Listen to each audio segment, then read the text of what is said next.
Welcome back to another fun wood turning demonstration. Wood turning artist Joanne Sauvageau will show us how to use color and stamps on wood. My name is Joanne Sauvageau, and welcome to World Wood Day. I am talking to you from Gainford, Alberta, Canada. And today we're going to do a little demonstration on decorating my little mushroom houses. I love turning wood, which I did in the video this morning. And see, these are some of the fairy houses. I call them fairy houses that I do for the galleries and that sort of thing. And so I use stamps to decorate these, and carving and wood burning. And so these are little boxes that I make out of wood in the shape of mushrooms to create these wonderful little fairy houses that you can place in your garden. There's one here, and the technique I'm going to show today is something like this one.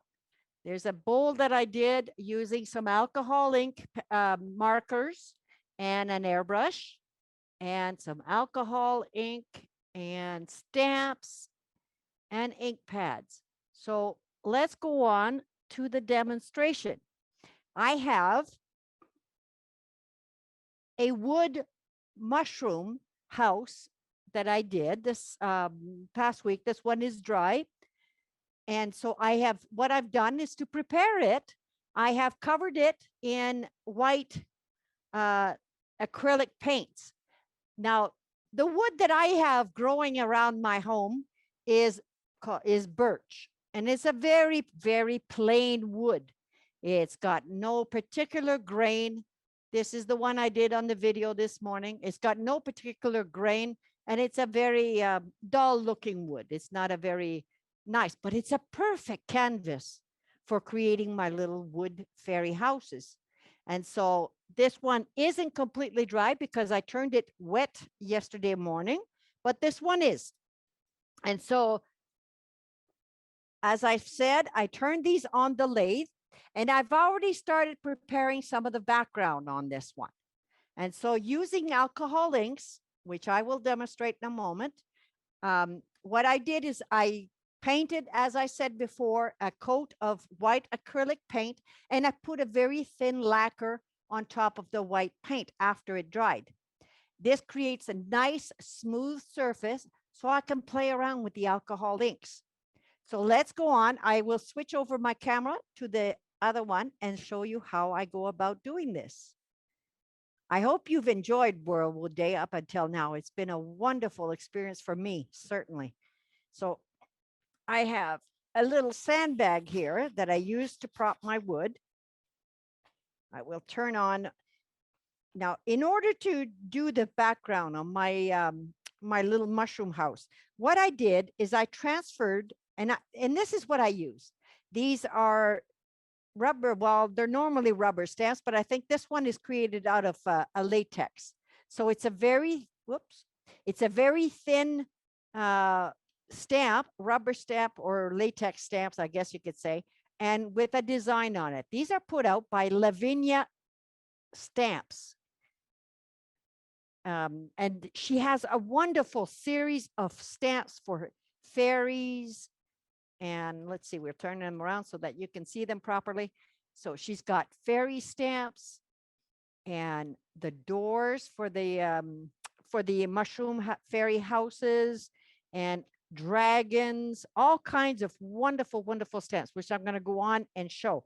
Now, for this one, I don't want my door to be colored while I do the background color.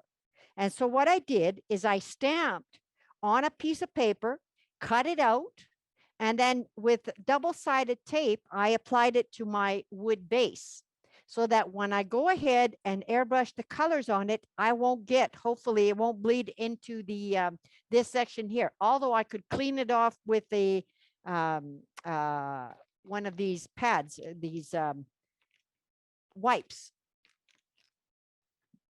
So I'll turn my compressor on, and what I use is a Copic Airbrush. This is it has an adapter on it that plugs into my air compressor. And the beauty of these Copic airbrushes is that there's no mess. When I want to use a color, I take the Copic marker. It has two sides to it. This tip and another tip that can be you can use to draw. They're wonderful, wonderful. They're made in Japan, I believe, and they ship all over the world. And they have a lifetime guarantee, and the colors are absolutely beautiful, as you'll tell in a few moments. So when I use the Copic airbrush, there's no cleaning, no mess, no fuss. I put in my marker. On the airbrush, you'll see that there's a line on the top, and that coincides with, you want to center it with the center of your marker, because from this airbrush will come the air from here and push a mist of the color out. Very easy to use.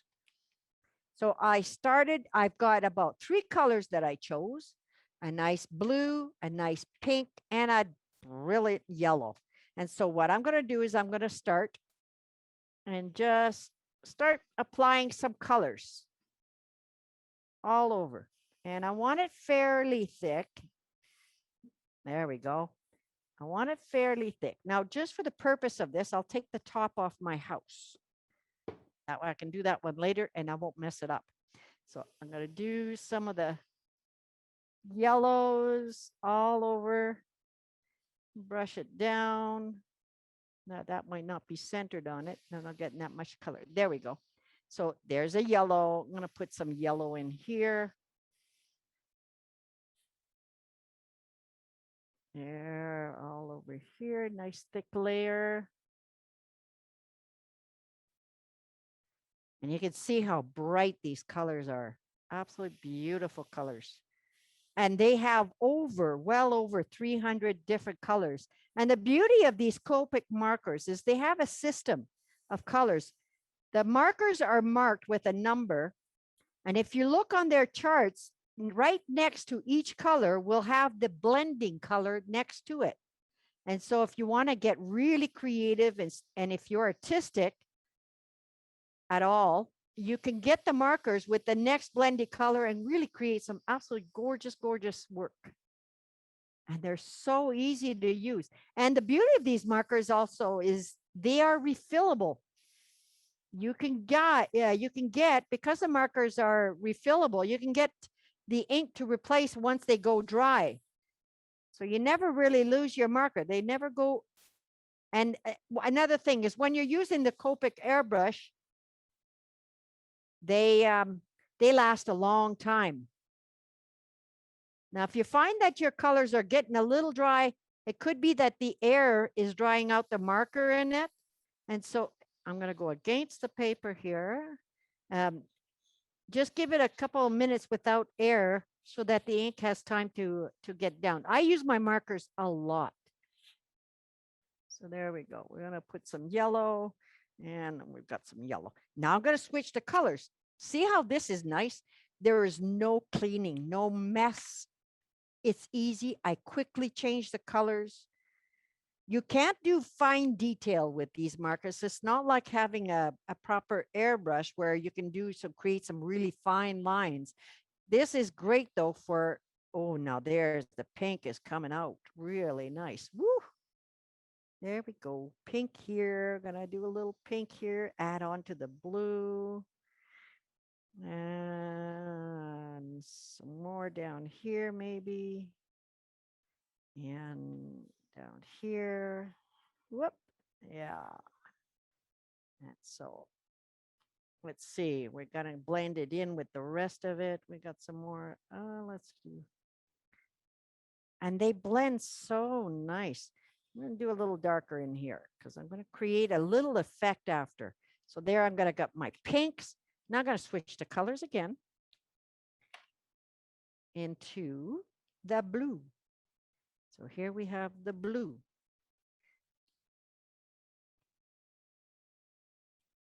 Oop, there we go. And I'm going to mark the blue.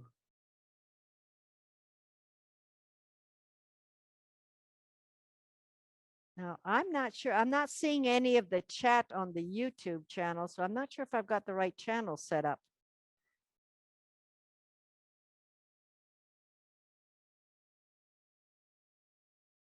Okay, some blue. Looks like we're going to put some other colors in there.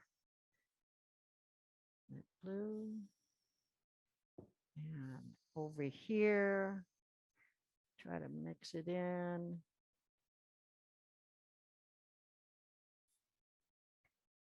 I might need to put a little bit more yellow.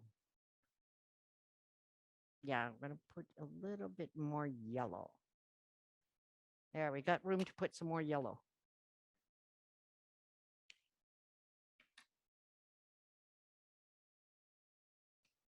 If our coordinators are watching, I'm just letting you know that I can't see the chat line on the YouTube channel, so I'm not sure if I've got the right one. You might want to send me a message. Oh, there we go. Oh. And these dry really, really fast because they are alcohol based.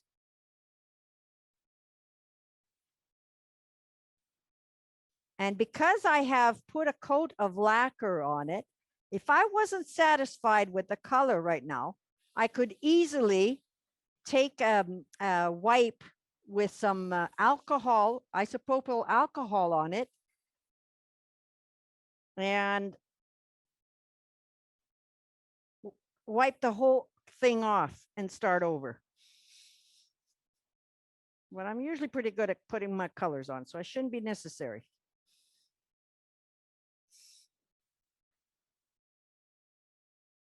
Oh, now that's coming up nicely. Put up in here, some in here.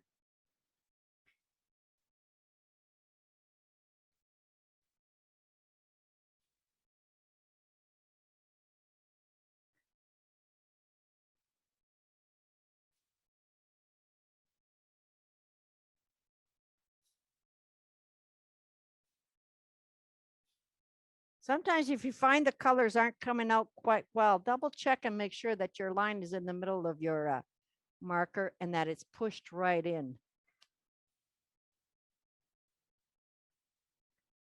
It might be drying out a little bit. Oh, yeah. So if you do use the airbrush for quite some time, you might want to cap it for a little while, give it a chance to, so that it doesn't dry out too much. But there we go. We've got some blues. We got a nice shaded background. So I'm done with this part. I can put that away and stop my compressor. And I have my color. Now the next step for this, oh, there it's coming in now. So now the next step for this is to apply this effect.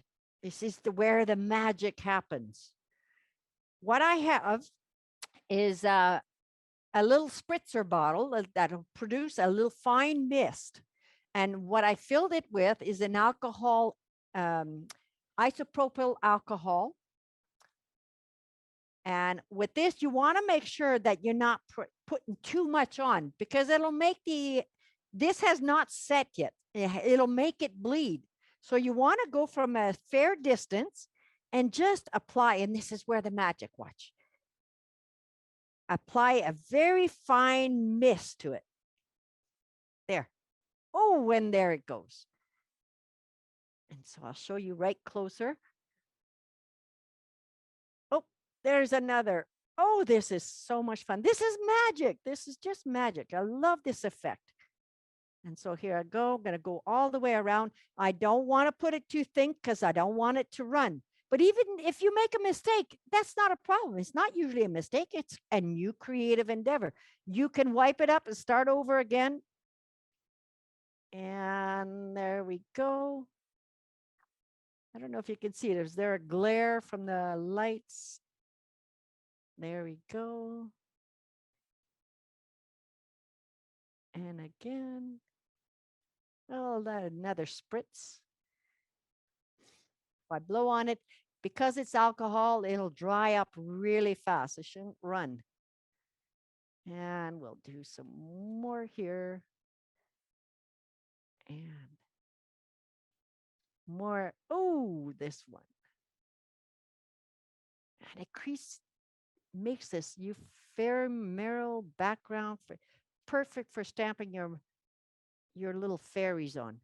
So there we go. We've got a really colorful background on there. Now I'm finding some of my colors over here might be a little faded. So I'm going to add some more to it. So that has dried up. It's not running down. And so what I can do now, I'm just going to cover that spot a little bit because I think it's faded a little bit. I didn't put enough ink. So I've got, I think this was the blue I was using. So I'm going to put this back on, add my compressor. Oh, turn it on. And add a little bit of blue on that. There we go. That's a little darker. And now all I have to do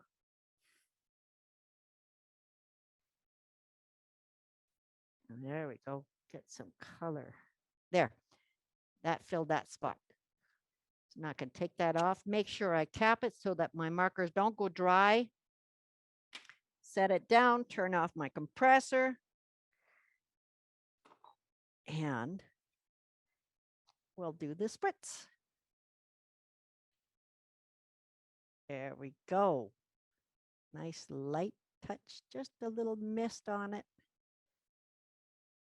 And although I always take out some gloves to make sure that I wear gloves with this, they're sitting here on my desk. I forgot to put them on again. I always do. But I think that's part of the fun of it is you get all your hands all mucked up and colorful. And I guess I'll have to scrub later. So now I've got my background. I'm fairly satisfied with it. I like the look of it. And so before I go on to the next step, I'm going to use this product here. It's a Workable Fixative, and it's retouchable. And all that does, it's a matte. It's put out by Grumbatcher. And what it does is it's going to seal my alcohol ink so that it doesn't drip or get messed up once I start the next procedure. So I'm just going to spray this a little farther away from my face. There. And just a light mist, and it does stink like lacquer, but it dries fast.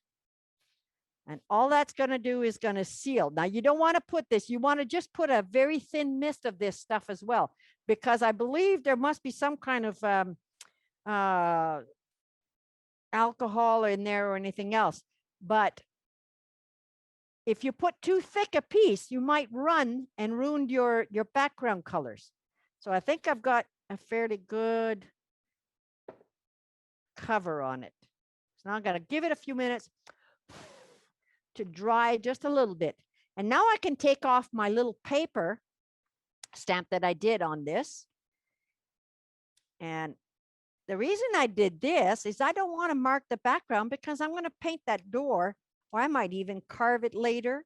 I'm going to paint that door in shades of brown just to bring it out.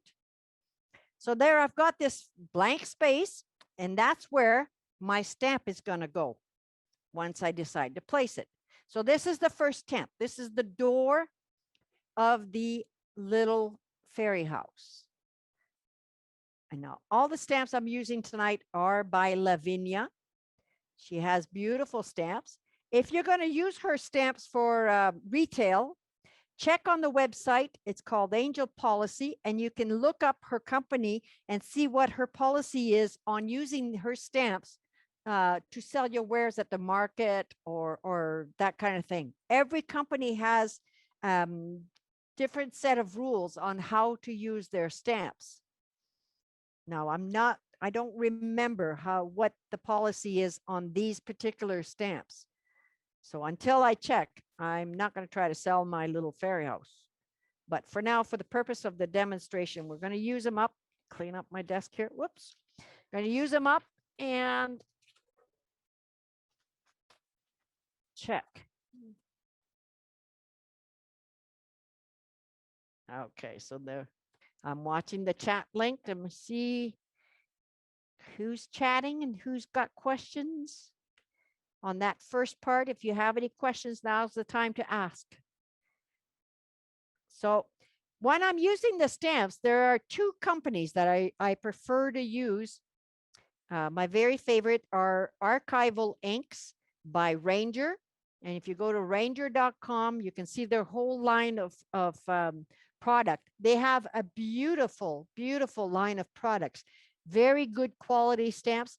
And their ink pads are actually, you can get these refill bottles to, if they dry up, you don't have to go out and get a whole new ink pad. All you have to do is take these ink pad or ink refills put out by Archival Ink Ranger, the same ink that they use. They put them out, and then you can just gently apply it to your ink pad if they dry out. And they go a long, long way. When you're storing your ink pads, in my country, or at least here in Alberta, not back east, but here in Alberta, it's very dry. And so when I first started doing this, I found that a lot of my ink pads would dry out quickly. So I found a little trick to that was to turn the ink pad when I store them, either store them in a plastic bag and store them upside down. They seem to last a lot longer. So I keep them in a drawer now. Sometimes I remember to put them in a plastic bag, but I always store them upside down. They last longer. So when you're going to do they come in many, many different colors. If you want this, I prefer the black, depending on the project, but they come in many, many bright colors that you can use with these stamps. So here I've got my stamp on a flat surface. I'll move this over a little bit. Now, you might be wondering why I have a sandbag here. When you're doing the stamping, you're going to want to, because you're working on a round surface, you're going to want to keep your round surface steady. And I found with a bag that's filled with sand, or you could use rice or pretty well anything that looks like sand, and it'll hold my piece in place so I can work with two hands to apply my stamps. So that's the reason I have the pads. So now I'm going to take my ink pad, and I've got my stamp set up, and I'm going to just stamp on with the ink pad to make sure I've got good coverage of the stamp. And you don't want to press too hard because you don't want it to get in the grooves. And these are very finely detailed stamps. They're wonderful to work with. Now, when I get my stamps, I've got them on a plastic backing here. And all I did was cover I cut around the plastic backing. They come in sheets. And I use the plastic to hold on to my stamp. So I'm going to place my two fingers over my piece so that it doesn't move, so I can get a steady hand and figure out where I want to place it. And I can't talk and place it at the same time. So I've got my stamp, and I'm going to apply it gently. There we go. So now I've got it. Now you don't want to move it around and smudge it. So all you're going to do is keep a finger on it so that it doesn't move around, and just lightly press down on the stamp so you've got good coverage everywhere and get a good print. Now, the beauty of the Lavinia stamps is that they are see-through, so you can see exactly where you're placing them. So there I've got a pretty good marking, but it didn't quite go everywhere. I didn't quite get the imprint that I wanted, but that's okay. You don't want to reuse the stamp and try to place it over again, because it's very rare, at least in my case, it's very rare that I get it in the right spot. But I found a little trick to use is if you get a Sharpie pen, permanent marker, with an ultra fine point. It's a beautiful jet black, just like your ink. And then you can go over what didn't show through. And just lightly fill in where the stamp didn't. because I obviously didn't put enough ink on it. And I'm going to go out and accent this a little bit, the branches. And over here, didn't get quite enough ink. There's a branch I can't see there. And drawing. And so all I'm going to do is go over the stamp. It's fairly straightforward. I mean, these stamps are really quite easy to duplicate. And so I'm just going to bring in. And so that brings it out. Now, don't worry about it if your colors or your black is faded a little bit, because the final step to my inking, when I'm done this, is I have a product that I apply over top of this, which is going to darken that stamp. So it really doesn't have to be all that dark.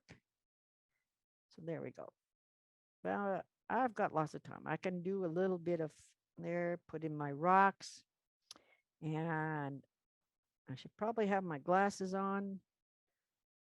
There we go. I'm going to just accent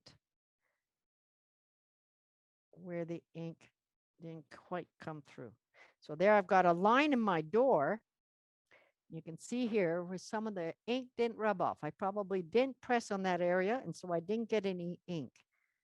Now, instead of doing this, you could also wipe the whole thing down again, because it's alcohol based. It's fairly easy to clean off if you do it right away. And try your stamp over again. Now, these are doors. It's supposed to be old bark. There's the rivets of your door. And there's a little bit of a, I have to say, I am usually a morning person.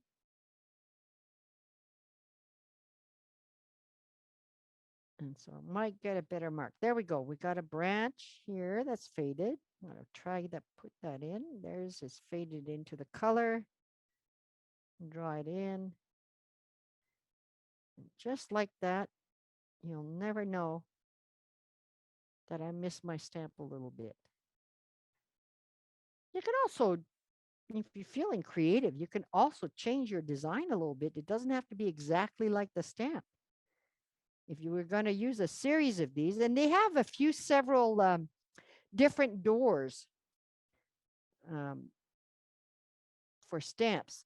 So you have options to create different ones. But if you didn't, and you only had the one stamp, with this particular stamp, I could add some leaves to my branches. I could add a window in my door. If I wanted to add a window in my door, all I'd have to do is take a little cotton swab with a little bit of ink on it or alcohol on it, and I could take this away and actually put in a round door or a round window in my door. And that changes the whole look of the stamp. There's no limit. It's all your imagination. You could create all kinds of different things with just a few different stamps. Just a couple of different stamps. So here we go. I think I've got it pretty good though. One more line. And there we go. So there, my stamp for the door is done. I can put that down, wait a couple of seconds for it to dry off. It dries fairly fast.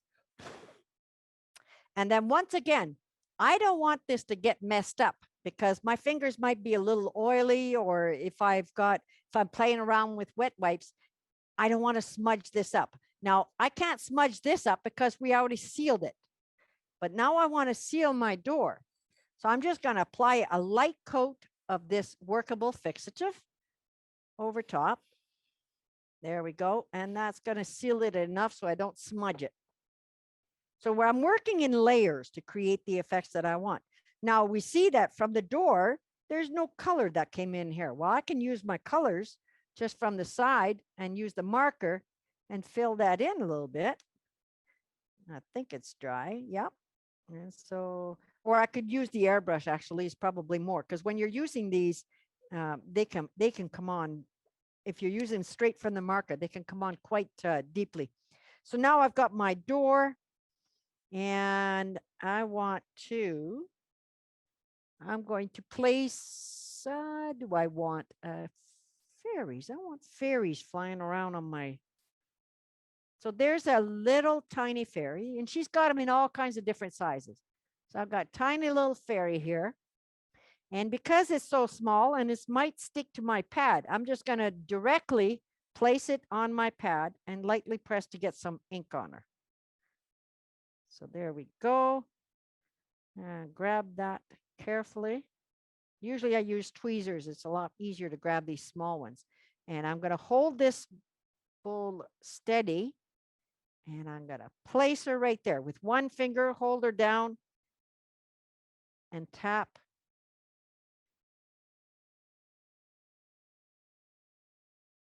And there we go. We have an imprint. I might have tapped a little too hard on that one again. So I'm going to fill it in again. So there's her wing.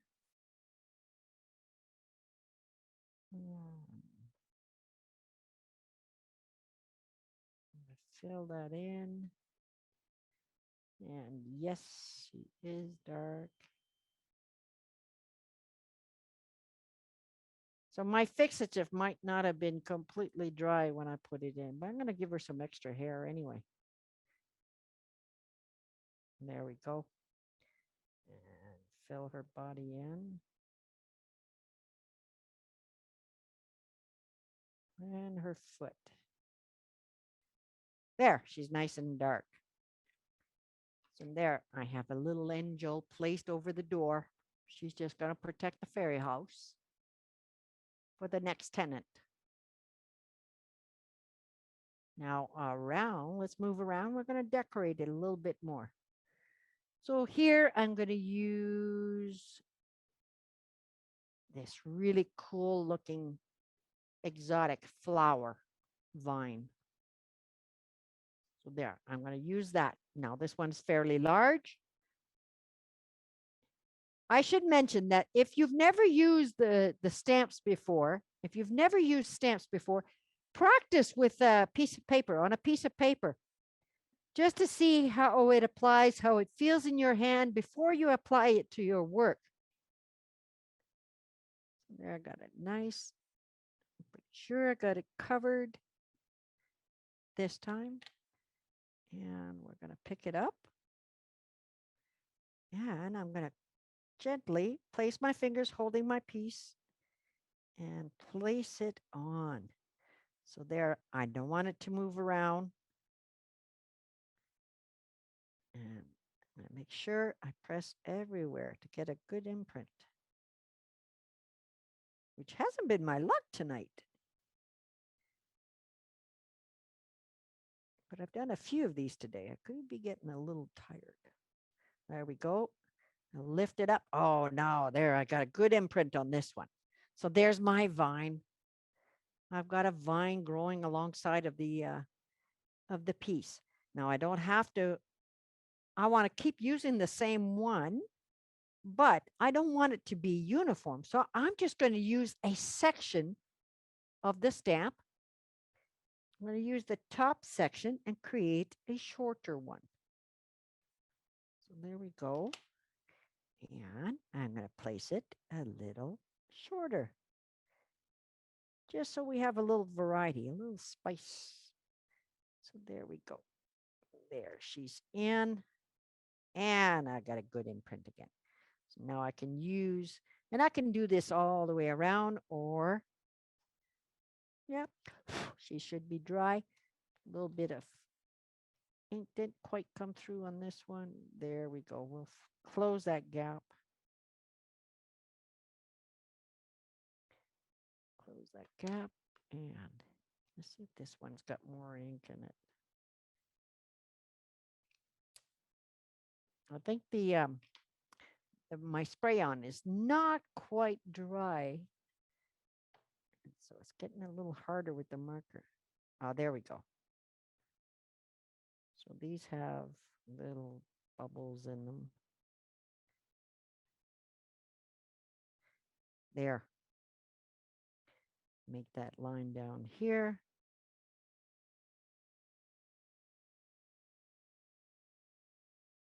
There. Perfect. There. So we got that one in.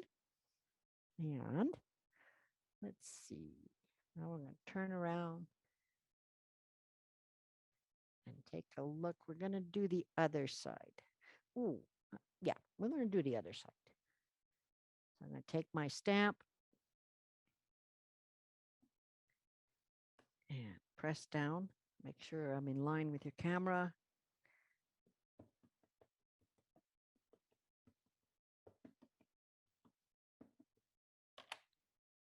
Now take my stamp on the other side, holding my piece again. And I don't want it quite the same as the other one, so I'm going to just put it a little shorter. There we go. And you could lean it to the right a little bit or lean it to the left. These are really fun to do. I love the mystical. When I was a little kid, my go-to for fun and safety or whatever was the forest. And when I would go to the forest, I had a very, very imaginative mind. So I used to imagine that I could see fairies and dragons. And so I would chase them all over the woods. In my mind, they were there. And when things got difficult as a kid, that's where I would run to, is the forest. It was a place full of mystery, magic. And to this day, I still love running through the forest. It's a good place to rest my mind and let myself be creative. I swear, I've seen some dragons and fairies and leprechauns. Wouldn't that be wonderful if there were? Sometimes life gets a little difficult. It's good to have a little imaginary friends, especially in this day and age. There we go. We got some bubbles. There. Now, if you didn't want to place colors in here, you could do the same thing you did with the stamp with the door, is stamp these on a piece of paper, and using double-sided tape, you could mark this whole space so they didn't have color. But on the other hand, now let's see if this works. I already put a sealer on it. I could scratch the color away using a razor blade, or in this case, I have a scalpel. I could actually scrape some of the color away easily because it only sits on the surface, and then color these bubbles in myself. So it scratches away fairly easy, as you can see here. But I like the colors and showing through. And so I'm going to leave them for this one. But there are some projects where I didn't want color, like in her wings, maybe. I want it to be a little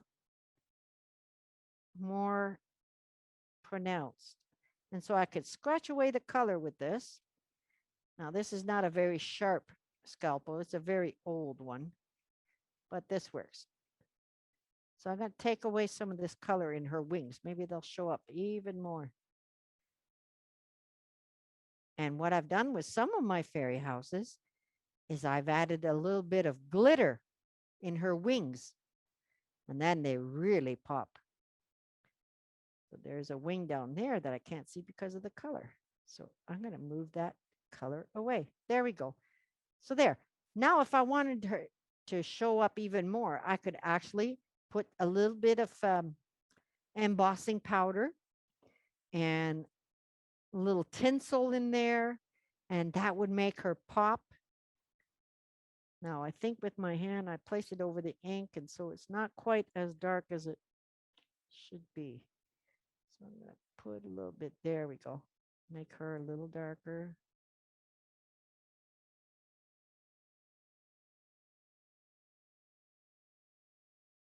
There, now she shows up a little bit more. I think it wasn't quite dry yet when I put my hand over it, and some of the ink came out, faded out. There's her hand. There we go. Now she shows up a little bit more. There. That works better. Hello, Andrew Chen. How are you? Glad to see you are here.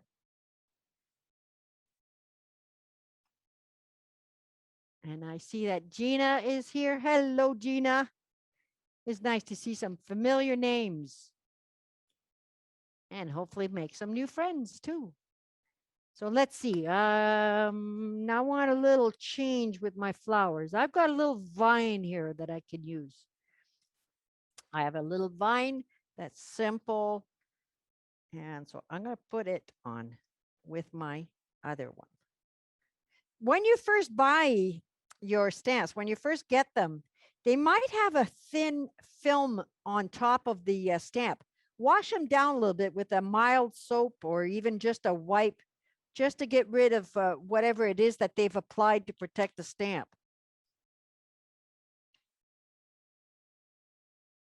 There we go. Now we're going to put the vine in here. So I'm holding my piece down, bracing it against the piece, and I've got a little bit slightly at an angle, which is fine. These things aren't always upright. They lean to the side. There we go. And always in the middle. I don't think I'm pressing in the middle hard enough or I forget or just plain old miss it. Let's see, that one's drying up a little bit. So let's use this one. There we go. That didn't take much. There we go. So we got a vine. I want it to be a little thicker. We got a vine in here. We're going to add a vine in between these two.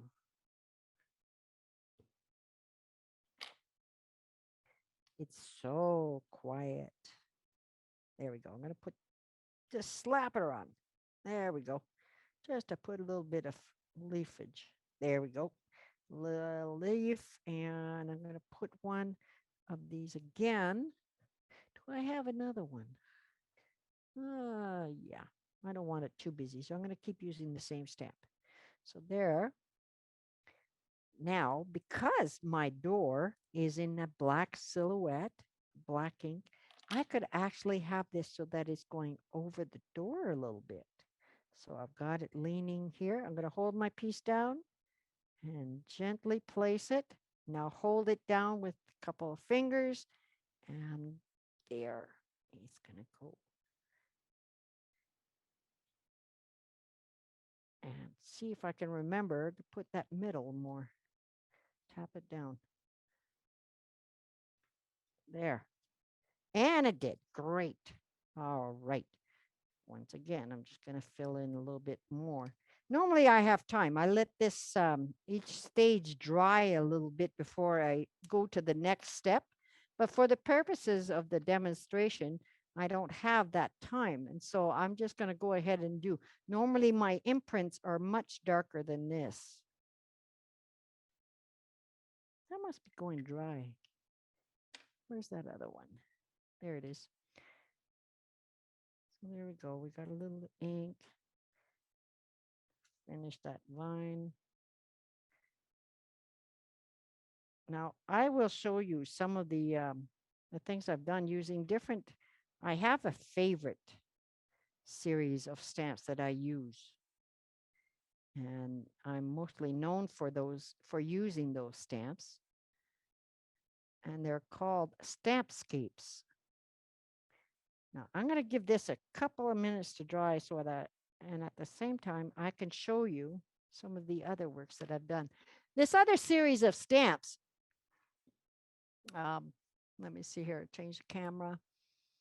This other series of stamps is called Stampscapes. And the artist who creates these stamps is in California, where he lives. And he does a most amazing series of stamps. Each stamp, as you can see on this candlestick that I did, each stamp is one individual. This little canoe, and that's one of my favorite themes. I love water. I love the woods, the forests, and rocks, and fishing and camping. And so he's come up with a series of stamps, all in the same sizes. He's got two different sizes, a small and a larger one, and of the same stamp. And so this is one stamp. This little canoe with the two men inside is the one stamp. The ripples in the water is another stamp. And this one large tree is one stamp. This series is another set of, I think there's 3 or 4 trees in that little series. And all I did was stamp around and create a border of forest around my candlestick using the same stamp. Right here, you can see the lagoon with the boulders and the rocks and the trees and the water. And that is one stamp. And like I said, they come in different sizes, but you can create a multitude of uh, landscapes and designs with just a few basic stamps of his. This is one, and using the sunset colors. There's my favorite. I have beautiful sunsets over my lake. And so this is one of a recurring theme for me is creating these sunsets. Here's another bowl that I did. And there's that same lagoon stamp, but in bigger. It's a bigger stamp. And so when I apply it to my bigger bowls and stuff, I get the same effect. And these all mix and match really well. The fence here, that's one stamp. He's got stamps for just the grass. And then he's got this cabin with the trees in the background. And so you can use just the stamp with the cabins, or stamp the whole thing and get your trees already set up in the back. There's another tree, just one tree that I can put in the foreground to create some depth. And then he's got other little stamps for like the cattails or the reeds, the grasses that grow along the base of the tree. That's another stamp. So with just a few separate little stamps, you could create a whole different design.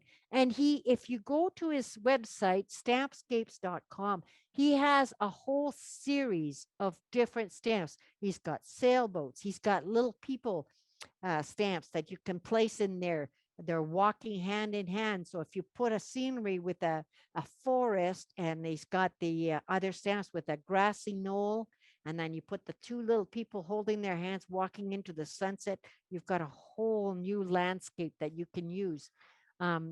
Sometimes I use my stamps just to, I do some carving and some relief work. I use a dental drill and a master carver, which is just this little piece here to carve. I'm not going to go into the design of that, but I have several little bits that I use. And so this is the piece that I used to create some carvings, which I did on that little fairy house for the door. But in this case, I used this large stamp series. It was one large stamp with these 3 butterflies. And so I had a crack in my vase. And I don't like to throw away a good piece of wood, especially after I've turned it. And so I thought, I've got to come up with an idea, something that I can create instead of throwing my vase away. And so I had this vision of the butterflies coming out of the mist, out of the reeds. And so I put this as a design. And then all I did is I took my dental drill, and you see inside, I carved the inside a little bit so that it would hold the space to put some glitter. And so that's another use for a stamp. And then all I did was carve out the holes around it to create this relief work. And then the rest, of course, of my vase is just done with little holes that I dig in with these tiny little burrows. And so I create this whole new texture. It symbolizes the bubbles coming out of a nice little pond, and with the reeds coming out. And this background was also done with the Copic Airbrush. So it's a whole new way of using stamps. A lot of people tell me they can't draw, but they'd love to design something. So it's easy. If you're using stamps, they come with many, many different forms. I have other stamps here that I've got picked up 2 new ones this week. There's this one here, and I love the sea and I love the marine life and everything. So they've got this stamp that I found, and this one is put out by Sea Turtle, the Nautical series by Pink Ink Designs. And this, I believe, is designed by somebody in the UK. She creates these. So I found this at the store and I had to have it. Now, with this one, she has several different stamps that she can use in this. And then it gives you an idea of how you can use that stamp in the front. But she's got the seaweeds and then some nice sayings that you could, oops, where is it? There, some nice sayings. This says turtly awesome. And so you can create some really fun little gifts for grandma or for a friend, and the little baby turtles. And we got the starfish. So if you look online, there's a whole series of different stamps that you can get. There's another one. I love to sail in the summertime. And so a lot of the themes that I use have to do with sailing. So I found this stamp, which was just perfect. And I think this is just one big stamp. Now, the bigger the stamp, the harder it is to place on your bowl. And so you have to be very careful and try to practice on a piece of paper first. It'll be a little different when you put it on a round surface, but at least you'll get a feel for the stamp. So this one has sailboats and a butterfly and my nautical wheel. And it says on here, sail far away, Cap Postal. Oh, I would love to distant shores, it says down here. And so that's a stamp that I look forward to playing. And it's even got some steampunk gears on there, which is another theme that I like. And so, yeah, this is going to be a really interesting stamp to play with.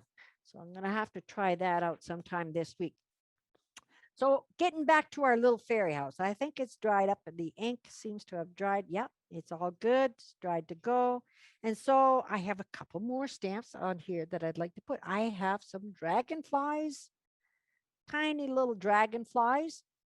Now I'll switch my camera around so you can see. Oh, not that one.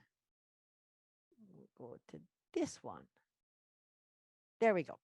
So I have these tiny little dragonfly. Now, these are a little harder to handle. And so what I would do with this is use a set of tweezers if I can't, or sometimes at my age, I might get the shakes. If I have too much coffee in the morning, sometimes my hand shakes. And so I found that if I'm using tweezers, I can pick them up much easier and place them on my ink pad. Oop. There, and get some ink. So I've got it in my tweezer. Oops, lost it out of my tweezer. So there, that's going to be easier because I'll find the ones, the stamps that have that are see-through, that have this more of a gel look to them, and they do last a long time. They're a little bit more flimsier to pick up than the ones that I use from Stampscapes, which is a rubber stamp. I'll show you an example of them just shortly here.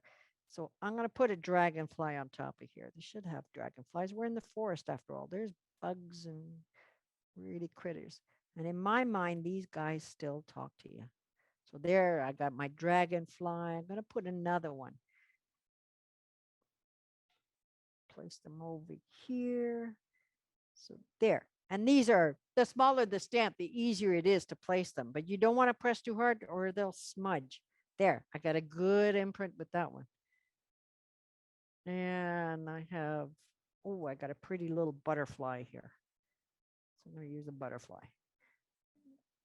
Because there are bugs all over the forest. The only bug I really don't like is the mosquito, but they do have their use. They keep the birds happy around my property here on the lake. So I tolerate the mosquitoes. There we go. And place that on there. Like I said before, the smaller the stamp, the easier they are to use. There, I got a good imprint. Look at that. I must be waking up or something.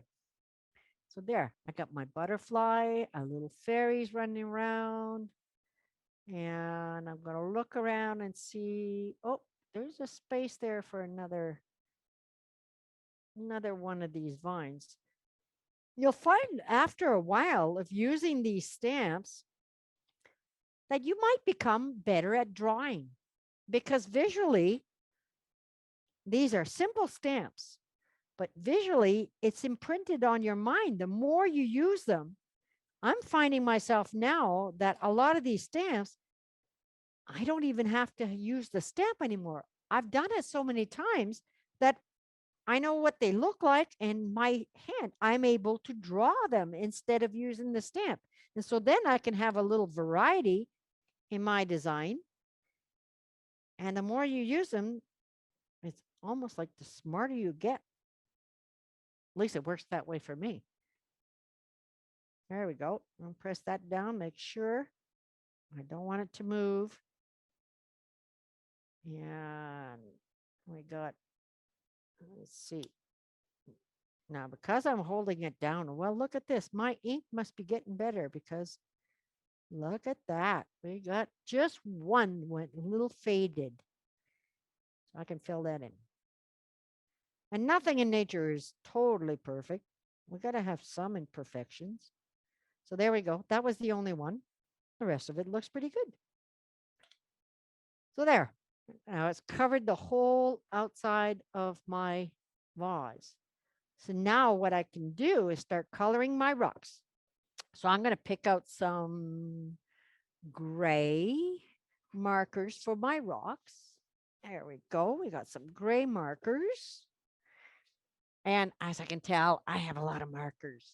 I was going to show you these other rubber stamps by Stampscapes. Here, I'll put that aside for now and show you some of these rubber stamps. These are the rubber stamps. These are actually my favorite rubber stamps. These are the ones put out by Stampscapes.com. Now, there's my set of grasses. There's the little lagoon, and it has the reflection in the water. So there's the little lagoon. Now, this is the small size. This is the same stamps in a bigger size. So depending on what you're going to place it on, this is actually a little bigger. So it's great that he offers two different sizes for his stamps. And I can still mix and match. I could use some of the larger trees with the smaller trees.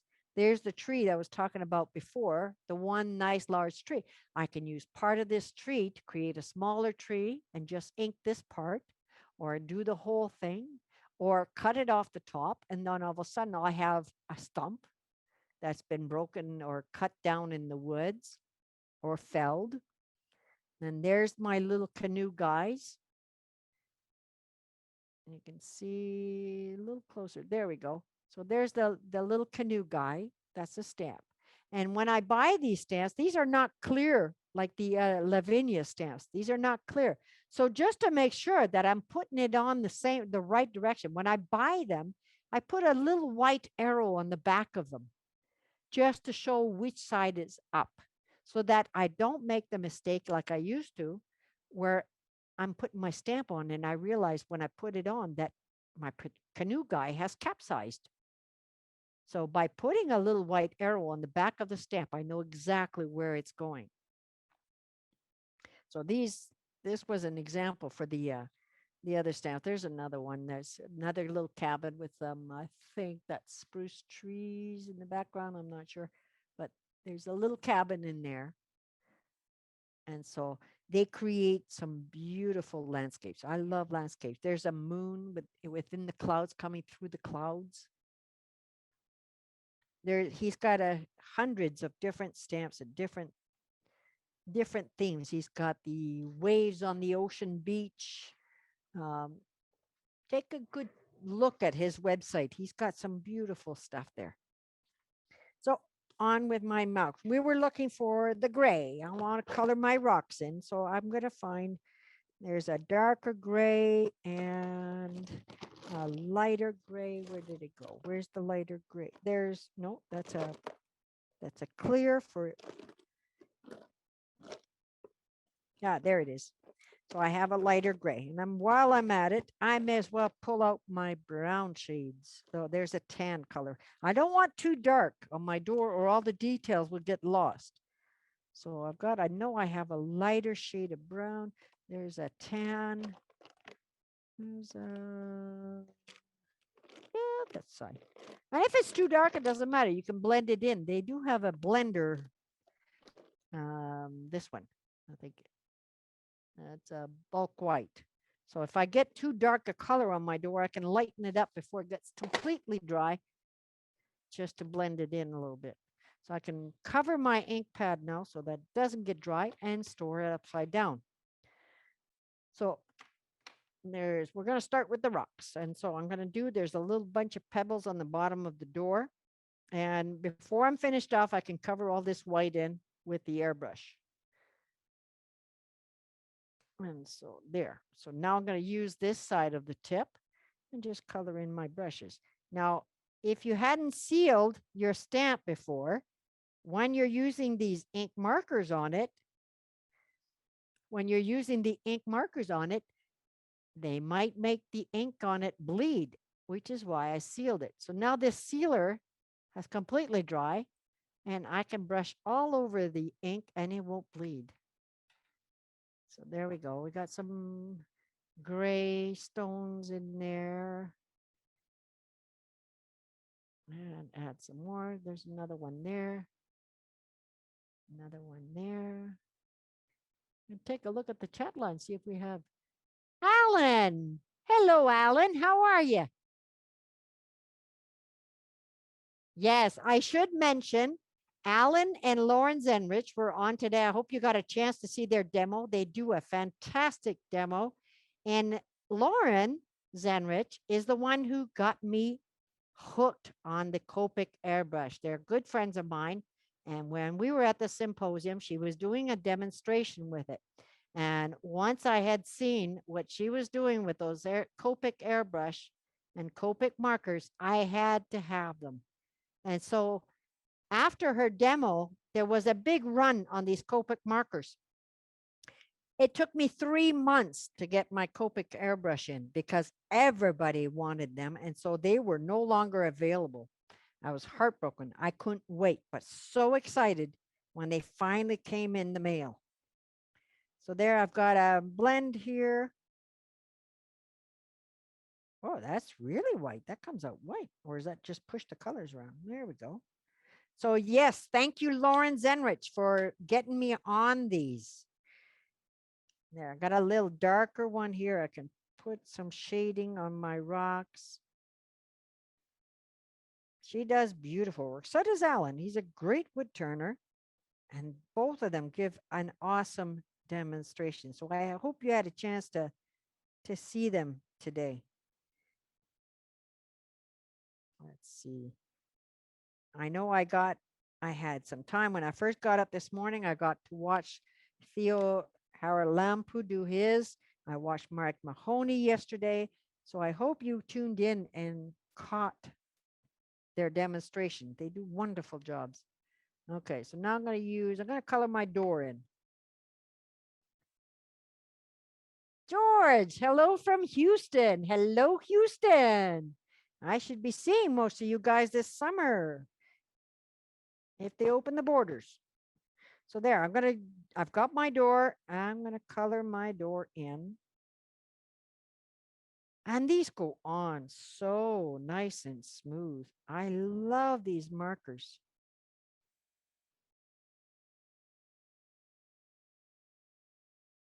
There we go.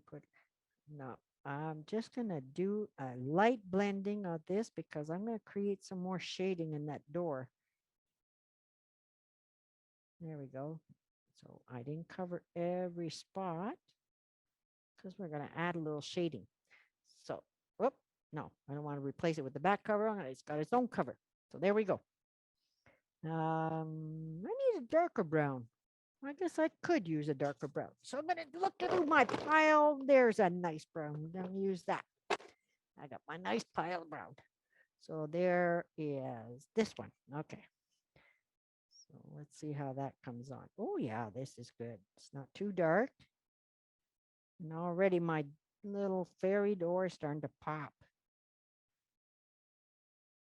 Now that I cannot see why some fairy would not want to move into this little house. Take a look if we have any questions. Oh, George, if I can take the time, I'm hoping to drive down to Waco for SWAT this year. If they have it on, depending on what time of year they do it this year. And if it's possible, I'd love to drive down. If I drive down, then I can spend as much time there as I want. I know I'm hoping to be in Michigan for Ron Campbell's retreat coming up in June. So if I get a chance, I'm certainly going to come and visit with you. Let's see here. There we go. There's my door. Now, my hinges aren't coming through very well because I didn't get a good imprint. So I'm going to mark that in with the marker just to make it a little darker. I'm going to know where the knob is or she won't be able to find her door. There we go. And there's the hinges. And I think they went like this. Wasn't there another hinge? Yeah, there is supposed to be another hinge. That didn't mark at all.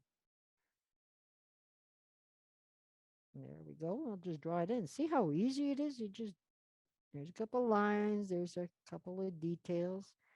And there we go. We have a hinge. We wouldn't want her door to fall off. So then now my trees are a little dark with the black. And as I've said before, we didn't get a fine print with that, but that's fine too, because we're going to bring it out, draw it out with the marker. Add a little brown. There we go. And that just creates that much shading on that tree. Now you can really tell there's a tree there. Make sure you can see. Yeah. So there we go. And the other one is shaded by that little plant that I put in its way. There we go. That shows up. Good. Now, what's around that rim? That's a darker brown again. Maybe is that dark? This dark? Let's see. Is that pretty? Yeah, that's not bad. Add a little bit more shading again in there. And there we go. Around the door, there's the door rim. Now, if Michael Cullen was here, you could tell me what that's really called. I call it a rim, but I'm sure it's not. So there, we have a dark. I need a darker brown again. And I have one. Now that might be too dark. Oh, there's a sepia in there. I can use that. Or is that a burgundy, mahogany? A redwood. Perfect. So I'll use the redwood for around my tree. Now I don't want to get inside the flower.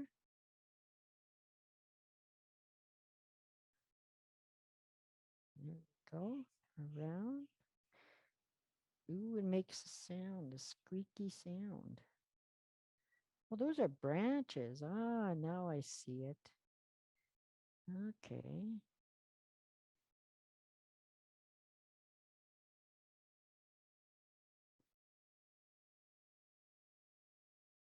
Oop, there we go. There, that colored it in. There. Now, I don't want, when I'm going to fill in this, I don't want my, I think I still, yeah, I still have the stick-on tape on this thing. I don't want to paint over my door. So I am just going to cut around the paper stamp that I did before so that I can get the inside of, and I'm going to keep them boulders. I don't want to color the boulders either. So I'm just going to keep this so that I can finish airbrushing the outside there of that shape. Now I still have the double-sided tape on the back. I can place that on here just so it covers a little bit. And it doesn't matter if I get the trees because that's pretty well dark anyway. So there. Now I can start up my airbrush and fill in that gap that I have in there. What color do I want to use? I want to use some yellow just to bring out the door a little bit. So I'm going to use my lighter shade. So there's my yellow. Like I said, the ease of use of these Copic airbrushes. And there. Create a Nora around her door. There, that fills in that color. Whoop, we got a little spot there. There we go. A little spot and pretty uniform. So I might want to add some blue. Do I want to add some blue? I want to add some blue.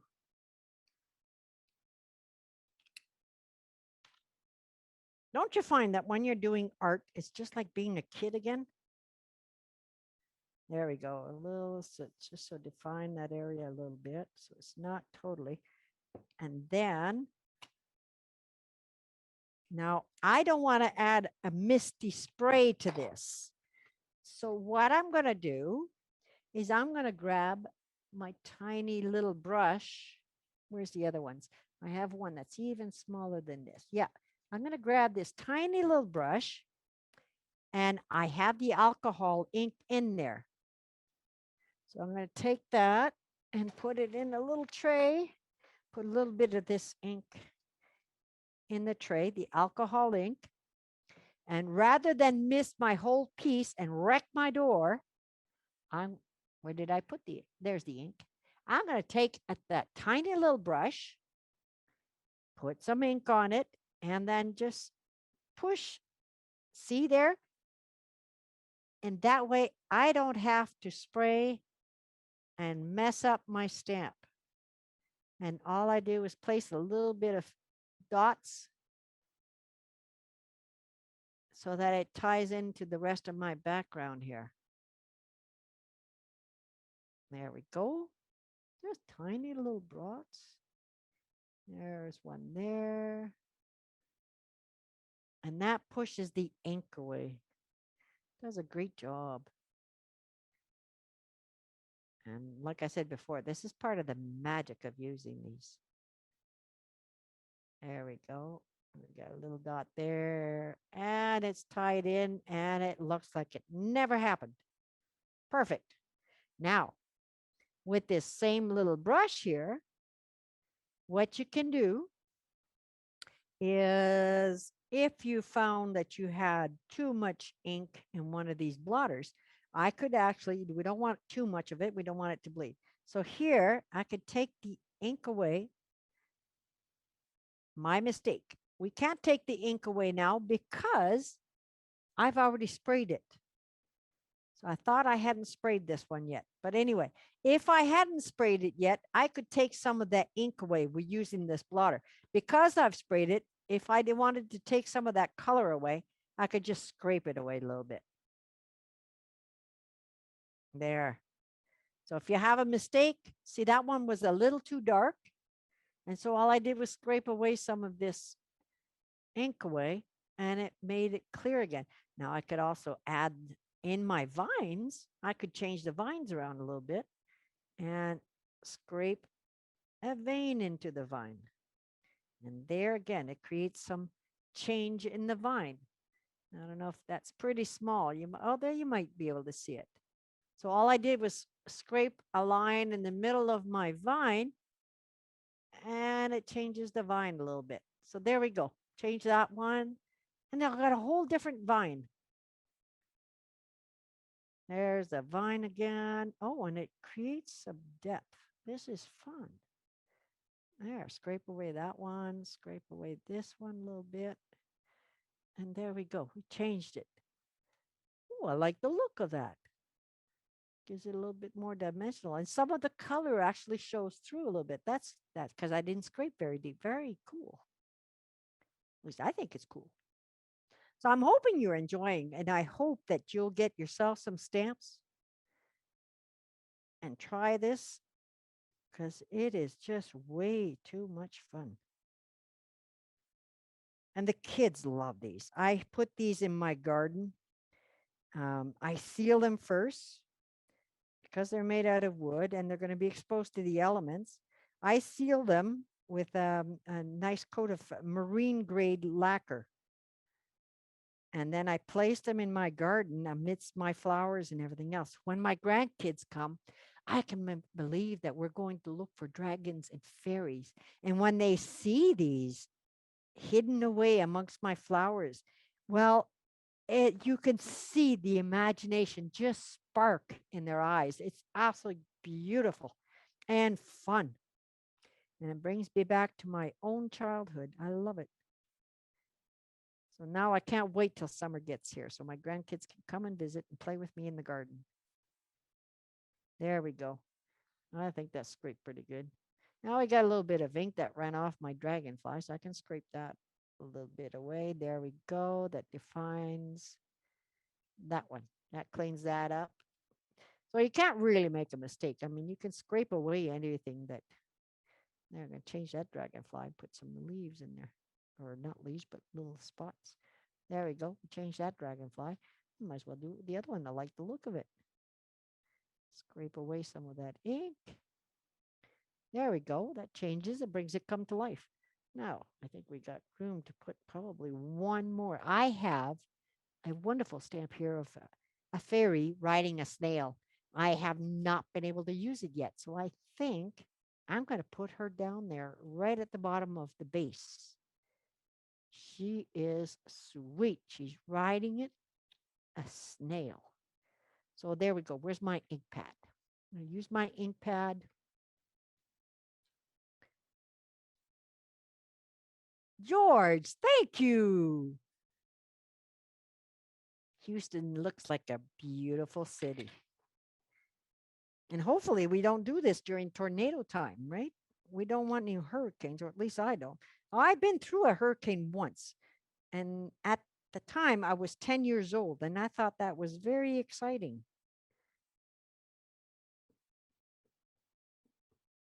So let's do that when we don't have hurricanes. There, I've got her inked.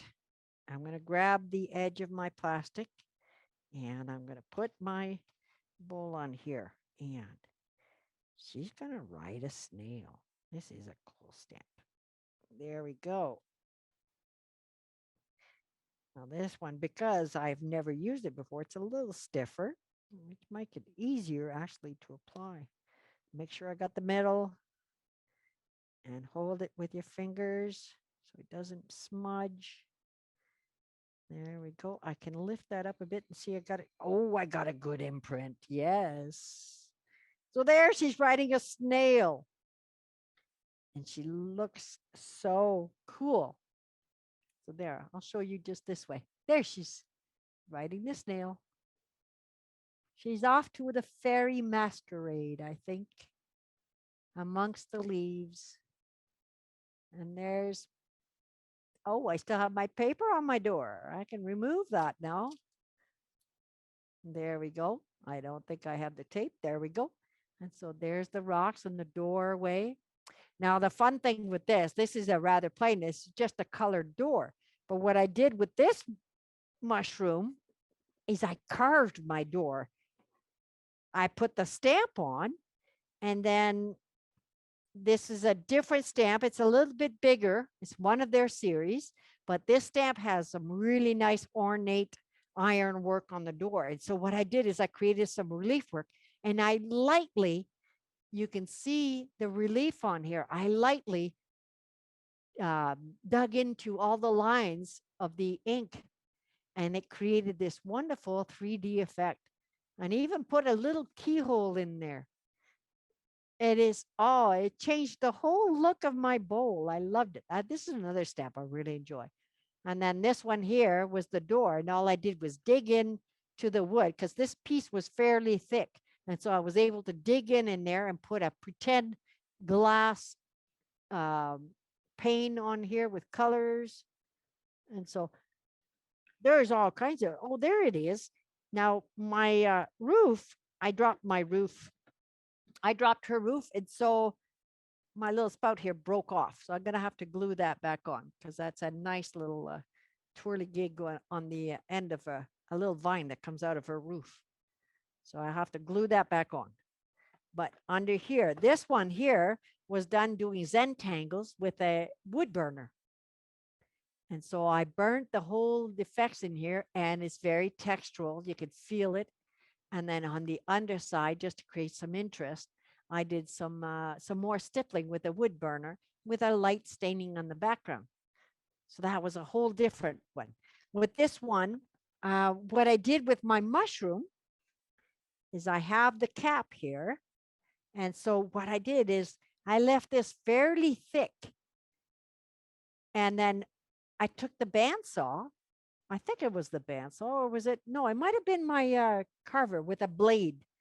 And then I just put rivets in. So it looks like a real mushroom cap.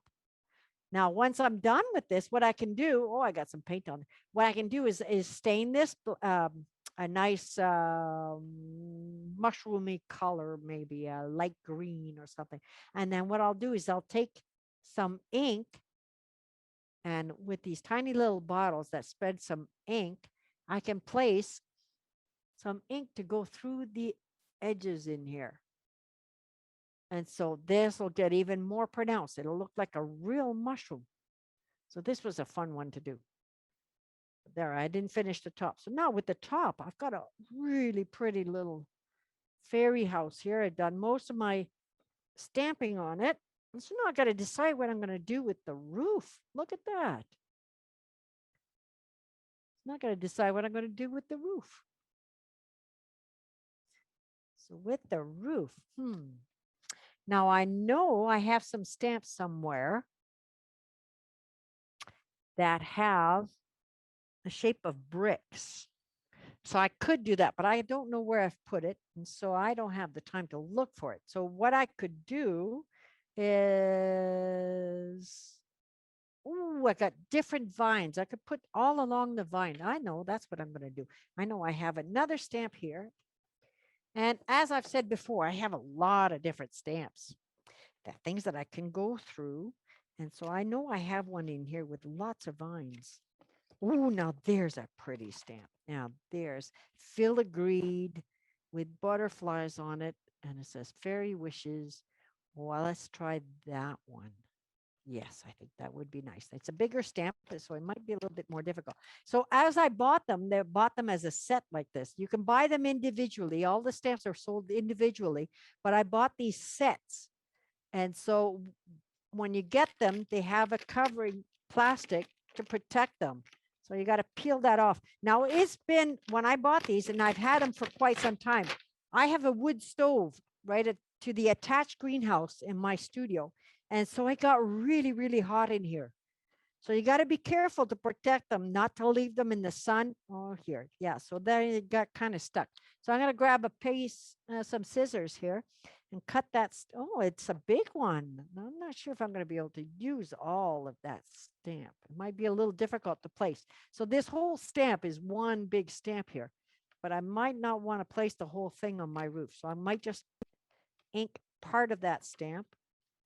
I'm going to cut around it. I don't need the words, so I'm going to cut around that. And I want to leave some plastic around my some of this plastic film. It makes it easier to grab these ones.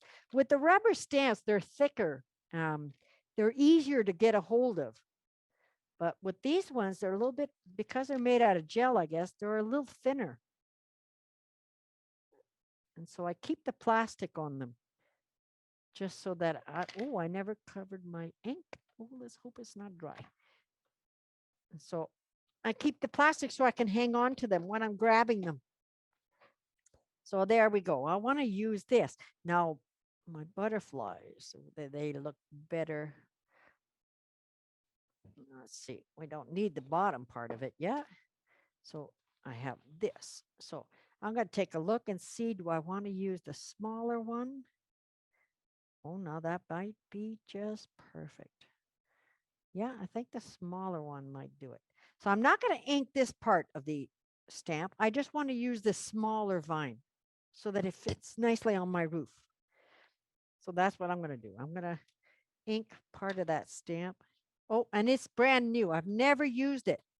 So I'm going to grab one of my wipes and just clean off the possibility of having some film on it. Well, these have a little bit of gentle soap on it, which is really nice to keep your stamps clean. It says the video is frozen. Oh no. It's not frozen here. I can see it. Okay, so oh, got stuck on the.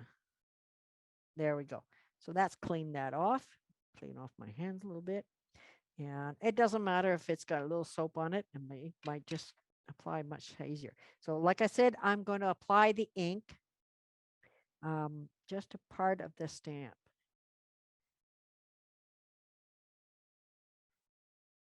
There we go. And because I didn't use the other side of the stamp, I can actually grab that stamp and place that one on it. So there we go. I'm going to make sure this is sturdy and figure out where I want to put it.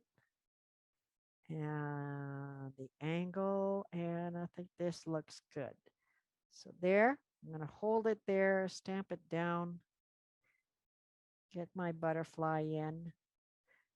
Now there's a bigger curve to my rooftop than the other one, so it might be a little bit more difficult not to smudge. I smudged. So there we go. We got our first really good smudge. So I'm going to wipe that down. And because I just re-inked my pad, I'm not going to get a clear. It's not going to come off that way. Okay, so I could use a mild sandpaper and take that off, or do it the quickest way, and that is to just paint over it. So there's my little ink blotter. Room. I need some room. There we go. Got my little ink blotter. I'm going to add a little bit of paint on there. And you can't see it, but here it is. So, oh, that's paper. So now I'm going to grab my brush. Rather than try to, I should have put alcohol. Well, maybe I could still do that. If I put alcohol on that, these wipes, normally, this is a new set of wipes. Normally I add some alcohol. Oh, there we go. With the alcohol, it comes off. So I won't even need to paint it over again. Maybe not. So where's my spritzer? There's my spritzer. Add a little bit of alcohol to your wipe. And yeah, it does a pretty good job. I can see my fingerprints on there because I didn't use my gloves. So that's pretty good. That might just create some shading in the background. So I could, no, I'm not going to add the paint to it. It's going to create a shading in the background of that stamp. So I'm going to leave that aside and try that stamp again. Let that dry off. Now, depending on the shape you're putting these on, these can get a little bit more difficult to do. So here, I want my stamp again. Now, I don't have to use a black. I could use, well, there's an idea. Nah, we'll keep the same thing. I have another ink pad here it's called VersaFine Clair. And this one is more water-based, but the colors are absolutely brilliant. And here we go. Now, I'm going to try to hold this steady and place it on gently. It might have been better to use a smaller stamp because my shape of my mushroom top is very acute. Yeah, it's a little difficult. And I didn't make this completely flat. There's ridges in there. And so my stamp's not going on very well. So I'm going to wipe that off and try to use a smaller stamp. So there you go. There, it's not completely dry, so there we go. And there's a Kleenex around here somewhere. Now, do I want to keep it white? It does make a contrast. Take a look at it. Let's keep it white. Actually, it could add some color. It could use some color. So we're going to use a green, a nice light green. I have a lime green. Nice lime green. So there's my tip. I'm going to add my Copic Airbrush. And I'm going to show you another little trick with the alcohol inks. So there we go. We have, now I don't want to color my sandbag because it's going to go on every future work that I do. I have a little silicone mat here that protects my desk when I'm doing this. Oh, now that's coming up really nice. Take a look. Woo, love this color. And I don't want to, there we go. Look at that. That's going on really nice. That must be a new green. I haven't used it. It's nice and wet. There we go.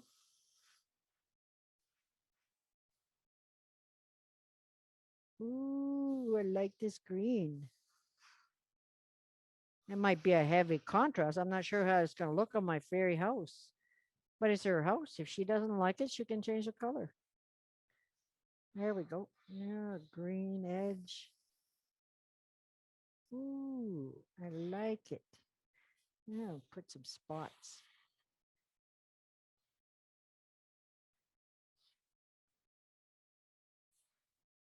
Remember I said that this color moves with alcohol. So until you seal it, I can manipulate it. And that's where the fun of using these inks comes in. Okay, there we go. There. So I got my green on. Look at that. Is it bright? I'll show you that color.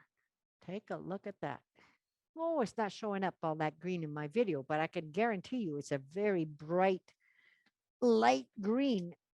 Now, I was telling you, we can create different shading with this. I'm going to create a different roof. I'm going to have a beautiful dark green here. And turn on that again. I'm going to try something new. So where's my brush? There's my Copic Airbrush. And so I'm going to create some stripes. Let's see if that, do I have it lined up? Nope.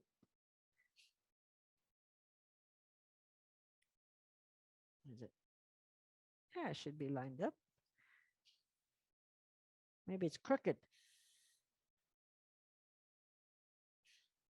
It's crooked. My marker's crooked. How about we try turning it? Does it work better this way? Ah, there we go. So, oh, this creates a spray. You find out something new every time you try something new. No, it's not working. I think I damaged this tip. You can buy new tips for these. If you damage them in any way, you can buy new tips for these Copic markers, both sides, which is kind of cool because if I'm going to use them on wood, okay, this one's damaged. I'm going to try something different. I'll turn my Copic Airbrush off and I'm going to create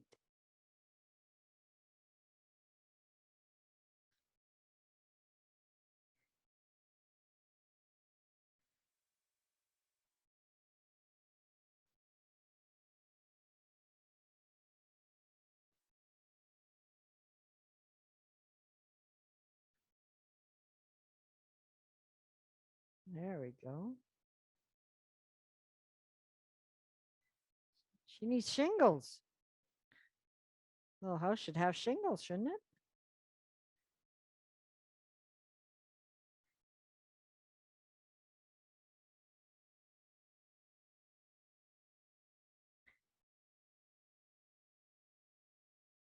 So go faster if I do it this way.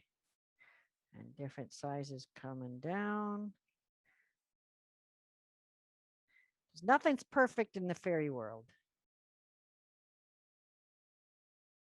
That's why they have magic. Yeah.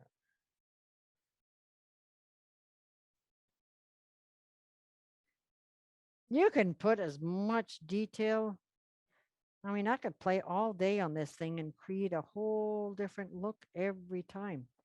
So there we go. It's going shading. And another one here, shading shingle.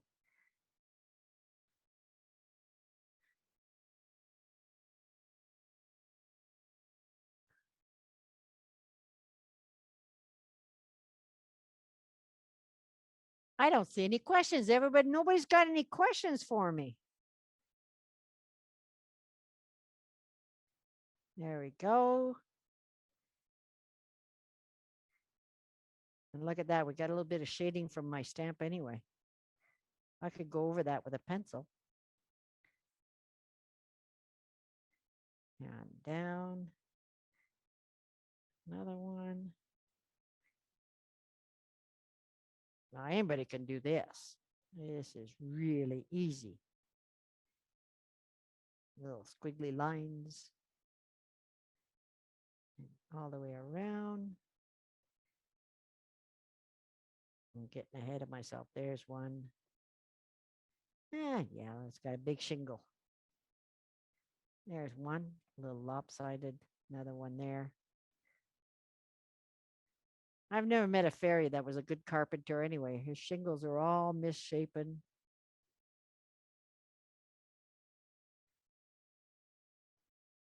I was going to put a dragon on the roof too. I got a nice little dragon stamp that she puts out. That would have been cool on the roof. I can still do that. There we go. And then I could color that in or put some lines. If I went over my shingles and created some lines, that adds it in. Or I could carve them in or wood burn them in. So there, if I did that with all of it, all around, it creates a whole new look.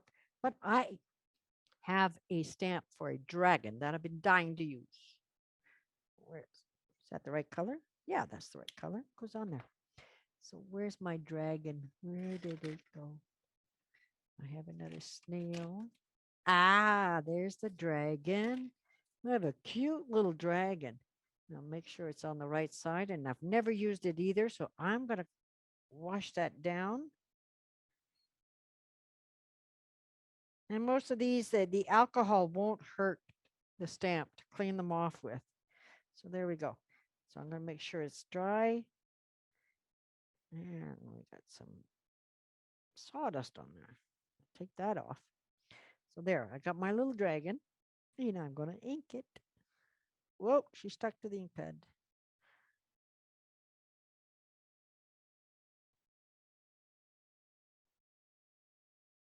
Yeah, when you first use it, you'll notice that the ink doesn't quite sit on top of it properly. So you got to do it a few times. So there's my dragon.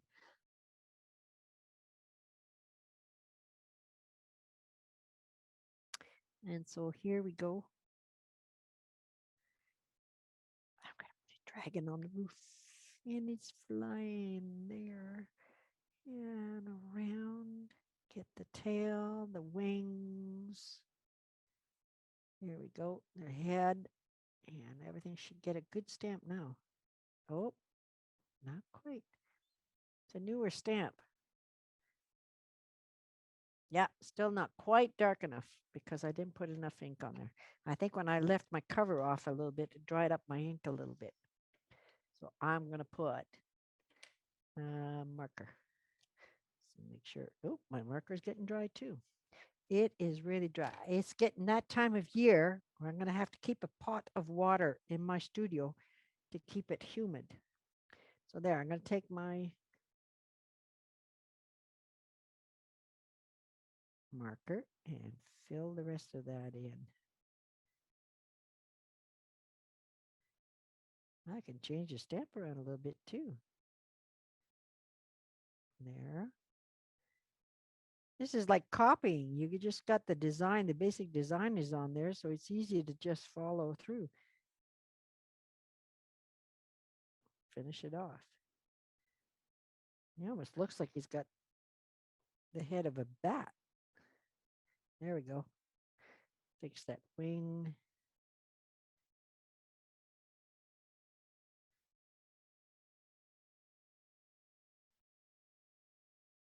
And I don't have my glasses on, so I don't see very well. There we go.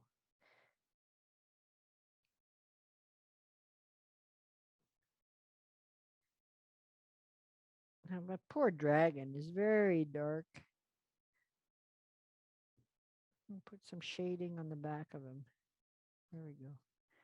Put some shading on the back of the wings. Where's the other wing? Oh, there it is. So there we go. Now, I think my dragon should have a little bit of color. So we're going to give him some purple. Ooh, that's cool. And some purple on his wing, just on the tip. See, it's moving that black ink around a little bit and blending.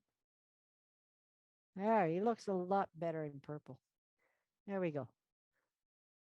But he doesn't have an eyeball.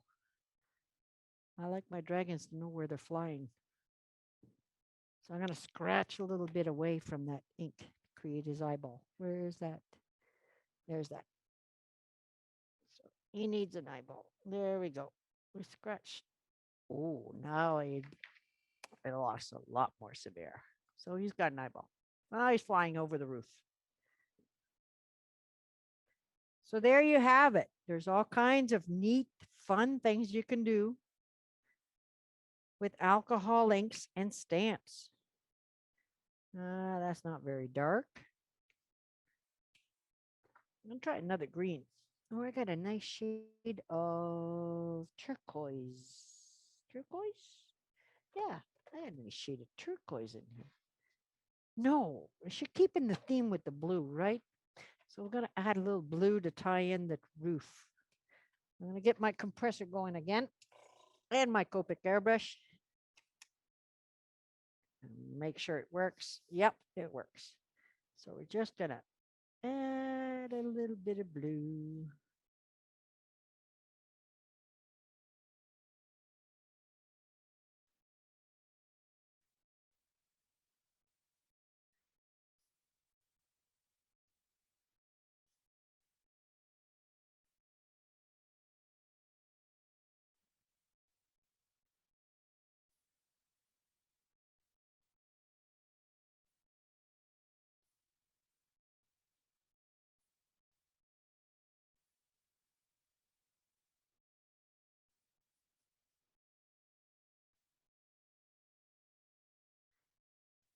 So if you get close enough to your work, you can get a little bit of a finer line on it.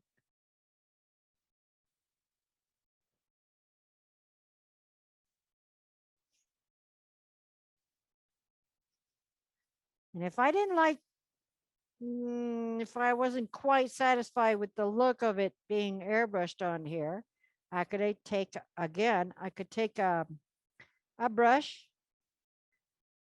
and do a little blending with this with a little bit of alcohol.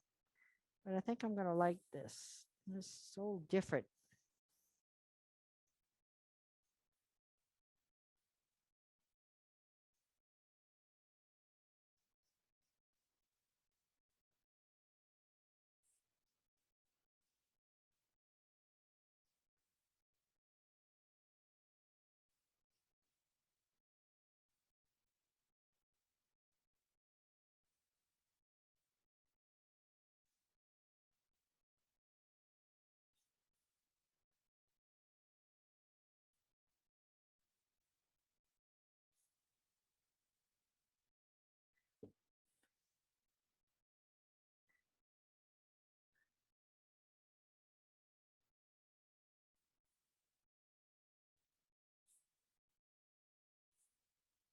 We're getting close to, I think, to the close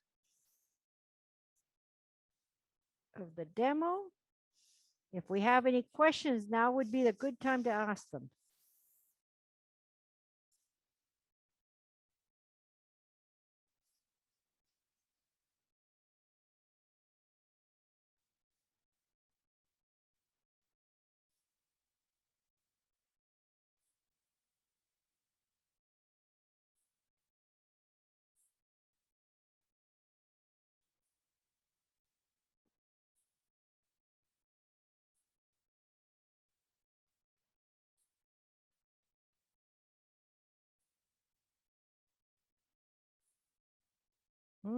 Missed one. Missed a few of them.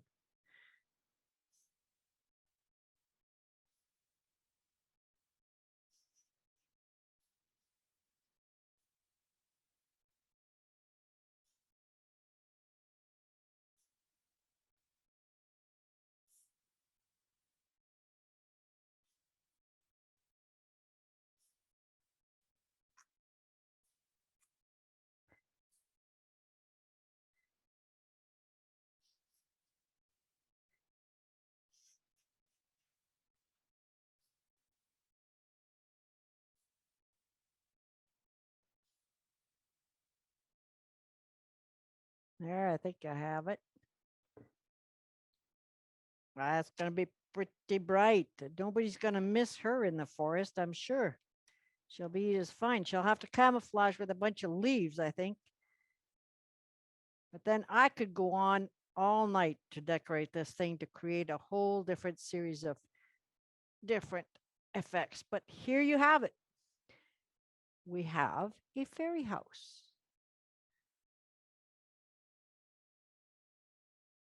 And colors.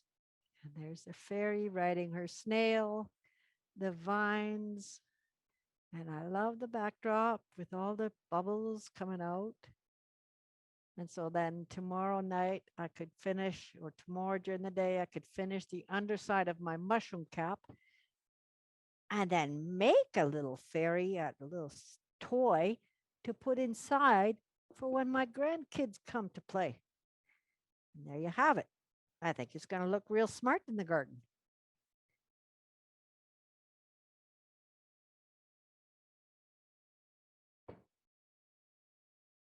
So I hope you enjoyed the video.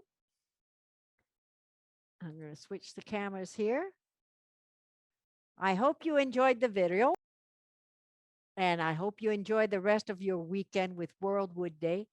I've had a lot of fun showing my demonstration of my stamped fairy houses. And I hope you get some time to play. And so have a great weekend and love you all. Good night.